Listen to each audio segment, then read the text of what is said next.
మీరు ఎప్పుడైనా మన కాకినాడలో ఎమ్మెల్యే పొట్లం పొలం తిన్నారా? వీడియోతో షేర్ చేసుకో, ప్లేస్ అయితే నేను చెప్తాను.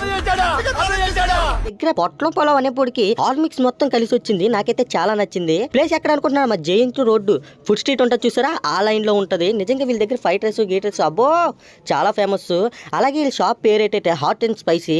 నిజంగా వీళ్ళ దగ్గర చికెన్ ఫ్రై బిట్ బిర్యానీ 99, అలాగే పొట్లం పొలం 119. అలాగే నేనైతే ఎమ్మెల్యే గారు పొట్లం పొలం అనేసి ఆర్డర్ పెట్టిన వెంటనే మనకైతే నిజంగా అన్న ఎంత కాకినాడ మీద ఎంత మంచి ఒపీనియన్ ఉంటే ఐ లవ్ కాకినాడ అన్నారు. ఓనర్ గారు అయితే ఈయనే. నిజంగా వీళ్ళ దగ్గర అయితే అంబిషన్స్ అయ్యి చూస్తే మెంటల్ ఎక్కిపోయింది. మనం ఆర్డర్ పెట్టిన వెంటనే మన దగ్గరికి అయితే అన్నీ అయితే పంపిస్తాడు. నిజంగా పొట్లం పొలం దీంట్లో క్వాంటిటీ ఏంటంటే ఒక్క నలుగురు తినేవచ్చు, అంత బాగుంది. గుడ్డు, చేప, పీత చాలా ఐటమ్స్ అయితే వచ్చాయి. నాకైతే చాలా నచ్చింది. ఒక్క ముద్ద ఎట్టుకోగానే టేస్ట్ చెప్పేస్తాను చూసారా, అదే ఒక్క గింజ అన్నం ఎత్తుకు చూసిన వెంటనే ఇంత బాగుంది అనేసి. అలాగే ఒక్క ముద్ద పెట్టుకున్న వెంటనే నాకైతే చాలా నచ్చింది టేస్ట్. వీళ్ళ దగ్గర క్రౌడ్ అయితే వేరే లెవెల్. మళ్ళీ ప్లేస్ అయితే చెప్తున్నాను చూడండి, మన జైంట్ రోడ్లోనే ఉంటుంది హాట్ అండ్ స్పైసీ. నాకైతే చాలా నచ్చింది. మీరు కూడా వెళ్ళి విజిట్ చేయండి. ఉంటాను మరి, బాయ్ బాయ్. అలాగే వెళ్ళే ముందు మన ఛానల్ని ఫాలో కొట్టుమావా.